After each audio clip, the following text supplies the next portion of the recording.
I'm very happy to be here with you today. My beloved, beautiful, you wonderful people. Hey, Warrior Saints, it's glad to be with you today. I am very excited.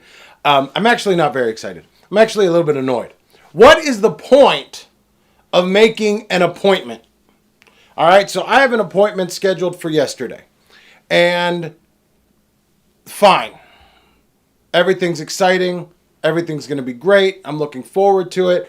I was moving a bookcase and I tweaked something on my back. So I made this appointment for a massage to get that worked out. They called me and said, the person that you're scheduled with is not available at that time, but we have someone else available at that same time. I said, great. I'll go with that new person at that same time. Then I get a phone call.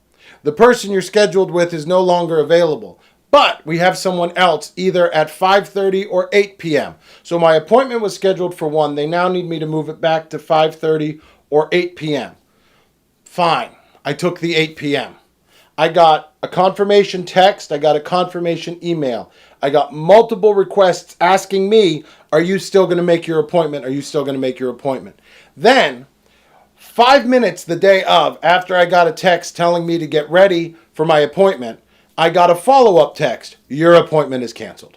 So then I got a phone call, and I'm talking to them, and we're trying to work it out. And I said, look, you've already changed it 3 times.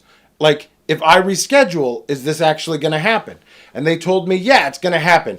Oh, but please make sure you let us know ASAP if that time works for you. And I just smiled and I said, right, because you would hate for me to cancel on you the day of. What the heck is going on everywhere?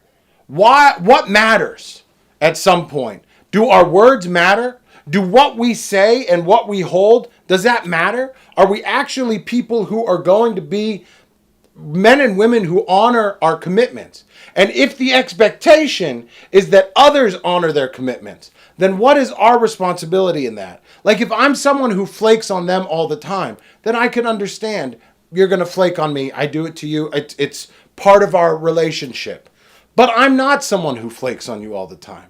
You are someone who flakes on me all the time, and someone who I'm paying, and now you're going to flake? Like, that's not right. As warrior saints, we're called to be better than that. As people, we are called to be better than that. Let's be better than that. Let's start being better than that. St. Paul talks about let's be better than that today in the epistle reading to the Corinthians, 2 Corinthians. And he talks all about this stuff all over the place, that I've come to you. I'm now coming to you a 3rd time so that I can correct the way that you're doing things.